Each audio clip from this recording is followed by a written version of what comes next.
1819, only a little over 100 years ago, Stamford Raffles, a far-sighted official of the famed East India Company, realized Britain's great need of an important base in the Indies for future expansion of Eastern trade, and against advice and wishes of his company, secured by agreement from the Sultan of Johore an island off the extreme southern tip of the Malay Peninsula, and here founded Singapore, a settlement destined to become, within less than a century, one of the greatest commercial ports and the most strategic point of the British Empire. Singapore, but 77 miles north of the equator, is at the crossroads of Australia and India, South Africa and China, and as military base and home of the combined British Far Eastern fleets, is rightly considered the Gibraltar of the East. Garrisoned at Singapore are regular seasoned troops composed of European, Indian and Malay units.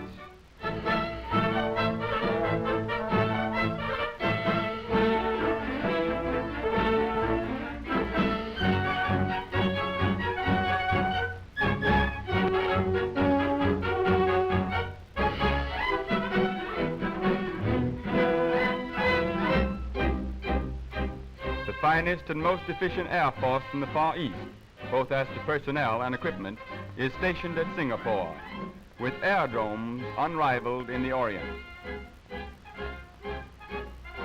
The busy harbor and waterfront, the fine buildings and crowded modern streets bespeak her importance as a free port and the greatest transshipment center in the East, where practically everything that is made can be purchased duty-free, with the result Singapore is one of the cheapest shopping centers in the entire world. Much of the plan of the present city is due to its founder, Stamford Raffles, and the square which is the heart of its business life bears his name. On it face many banks, offices, retail and commercial establishments, and through it during the business day passes a steady stream of pedestrian and vehicular traffic. To protect motor cars against the direct rays of the equatorial sun, cloth covers are often used. Of Singapore's estimated population of 500,000, more than 55% are Chinese, though the majority are coolies and laborers, and their commercial interests are vast and of the greatest importance. Some originally immigrants from China, and others descendants of the pioneers who came to trade when Raffles established the settlement. In addition to the great percentage of Chinese, Singapore's population is also composed of numerous other Orientals and Occidentals all parts of the world, and it is claimed no less than 26 languages are used in conducting normal business.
The cosmopolitan population works and lives together in harmony and religious freedom. In one street is seen an imposing Chinese temple, and within a short distance stands an elaborately carved Hindu place of worship.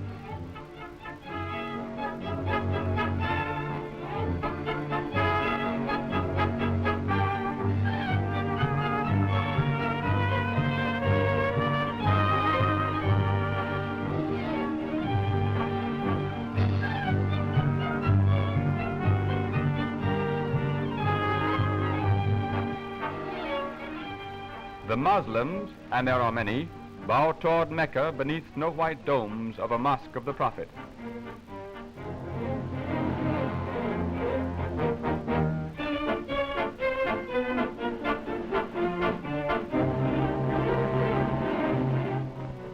Dividing the city, Singapore's river presents an always changing scene of busy activity.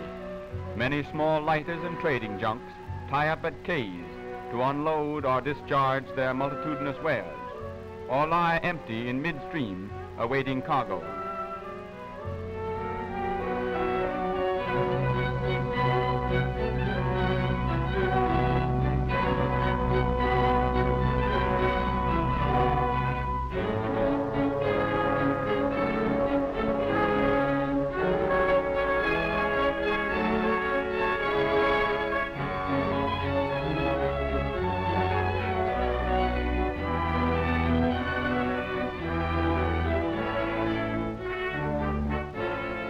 The shipping activity is even heavier upstream, where the river is narrower and the quays more congested.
The Chinese believe their boats must see where they are going, so large eyes are placed upon the bows.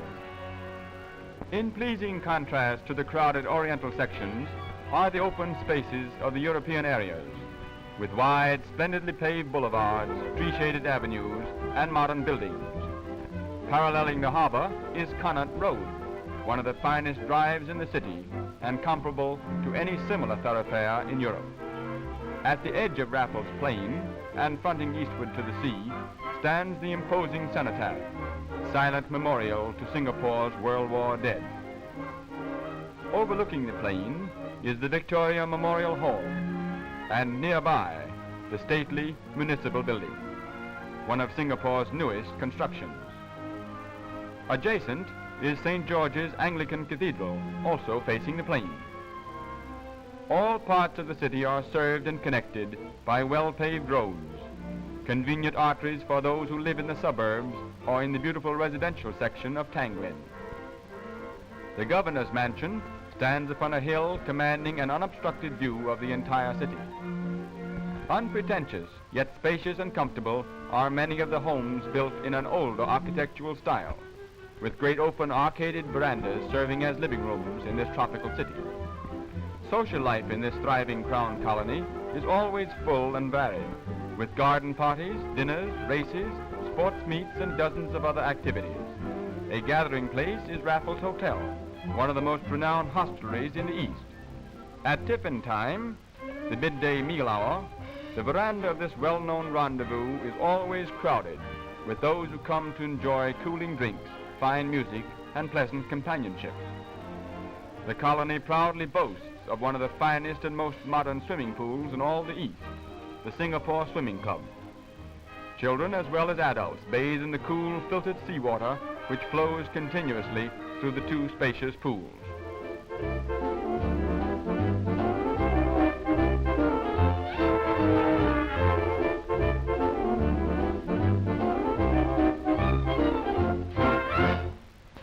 Devoted and loyal Chinese servants called amas watch over and care for the European children. On the balconies of the clubhouse, or the terraces overlooking the peaceful waters, members and guests relax and enjoy the refreshing breezes which blow from the Straits of Malacca or the China Sea.